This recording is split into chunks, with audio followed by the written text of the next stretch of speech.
My presentation is about why e-cigarettes should be banned for teens. E-cigarettes haven't been around for that long. They were made about 2 decades ago. Teens actually use e-cigarettes more than any other demographic, and there has been an increase in the amount of teens using e-cigarettes these past few years. E-cigarettes have been used by 1/5 of all high school students in the United States at least once. One of the big problems when it comes to e-cigs is that they aren't very well understood by a lot of the teenagers that use them. A lot of teens think that e-cigs simply use water vapor when they actually use aerosols. They also probably don't know that those aerosols mainly contain nicotine, along with harmful flavoring ingredients and other dangerous ingredients. And because e-cigs are newer, experts are still trying to figure out their long-term side effects. E-cigs can have long-term effects on teens because they have an impact on their development early on. E-cigs are technically better than normal cigarettes, but they still do come with many of the same risks. One of the things that might set e-cigs apart is that they use flavoring, which can actually be harmful depending on the ingredient used. Earlier, I talked about how a lot of teens misunderstand e-cigarettes, and this plays a big role when it comes to addiction with other products that e-cigarettes have the potential for creating. The numbers show that teens who use e-cigs are about 4 times more likely to start using other tobacco products when compared to those who didn't use e-cigs. Flavoring in e-cigs is something that makes them uniquely addictive for teens.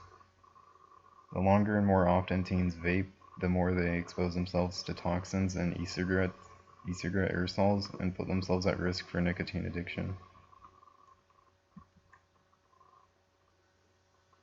Developing an addiction with e-cigs can lead to addictions with other products for many teens.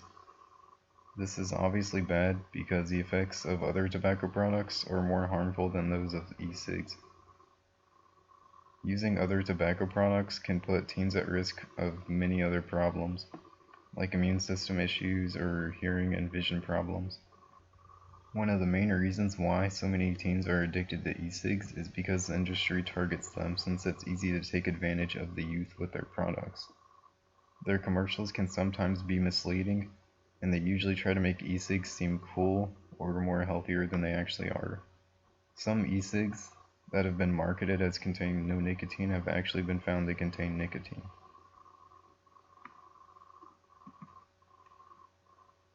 And here are some examples of e-cigarette advertisements. The commercials for e-cigs on TV would make way better examples, but I didn't want to put a video in this presentation. Most people who don't want e-cigs to be banned for teens will probably try to argue that e-cigarettes are healthier, and while e-cigarettes are technically healthier, they're not healthier by a lot.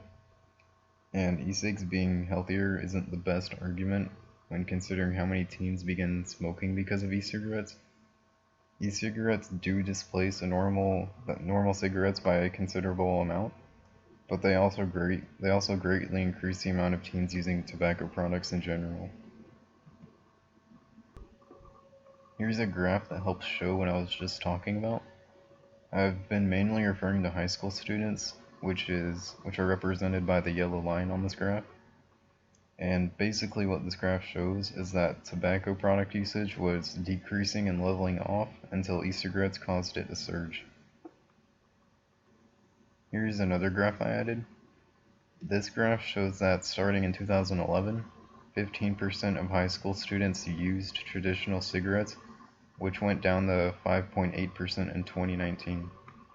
This graph also shows that despite there still being a third of the 15% still using traditional cigarettes, there are also now 27.5% of students using e-cigarettes.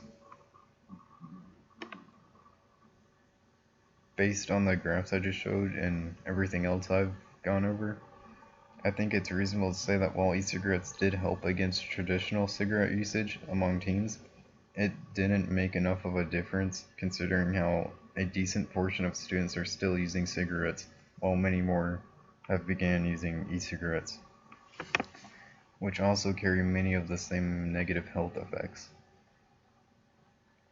Another reason I've mentioned as to why I don't think e-cigs are good for teens is because they just have not been out for long enough. Scientists are still trying to figure out their long-term effects. And considering everything I've talked about so far, ultimately, I think it's fair to say that the trade-off in allowing e-cigarettes for teens just isn't worth it.